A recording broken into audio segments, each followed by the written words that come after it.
In a lot of ways, it looks a lot more like a traditional investment bank. Mike Novogratz's Galaxy Digital is broadening its lending business to wealthy clients. And the latest deal is a multi-million-dollar loan backed by a violin once owned by Russian Empress Catherine the Great.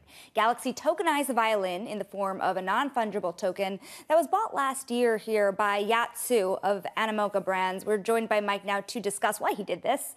And you see the tokenization of the violin. You lent against both the hard asset as well as the tokenized asset. My understanding is by tokenizing it, you are able to kind of lend more here, whereas you need to over-collateralize a lot more on volatile crypto assets. So what is kind of the lending opportunity that this is really giving you, and why do you trust the tokens more? Well, listen, I mean, some of this, of course, is symbolic, right? Like, it's a $9 million Stradivarius. Catherine the Great played it. And we know tokenization is coming. So we said, let's do something that'll get some eyeballs. Yat is one of the great entrepreneurs. Every time I sit with him, I leave the place and just feel a lot smarter. And he happened to grow up a classical musician. And so he's got a great collection of instruments. And he wants money. So he comes to us for a loan. We're like, OK, we'll take your Stradivarius. This will sit in custody.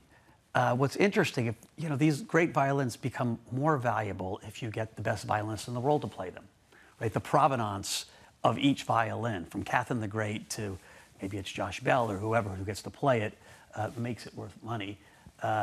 If it's our collateral, they'd have to come to us and ask it. We have a kind of a two-factor authentication with this token. They can't move it unless both we say it's good and they say it's good. And then we can lend the violin out and whatnot. What can you tell us about the terms of the loan? Like, why come to you for the loan and not go a more traditional route? Because you can take out loans against assets like this and other places. Because Yat runs one of the biggest digital asset companies in Hong Kong. And most traditional banks are scared of digital asset collateral.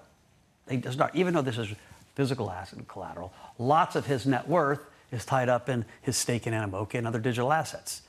We actually understand the value of digital assets. And so we have a big business lending dollar cash to clients who have There's always digital assets. this question in digital assets and traditional lending on what can go wrong. So say tomorrow you have Yat saying, hey, I want to fractionalize my token.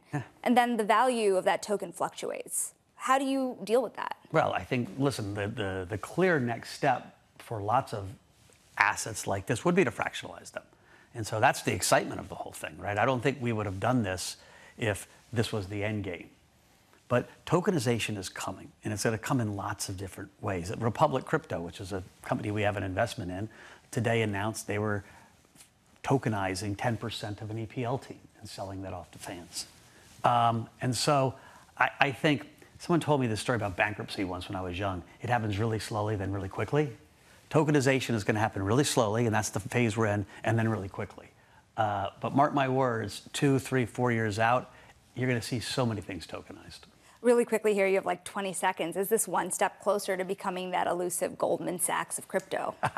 We go to work every day. We have close to 500 employees, and we're trying to figure out how to make a difference in our industry.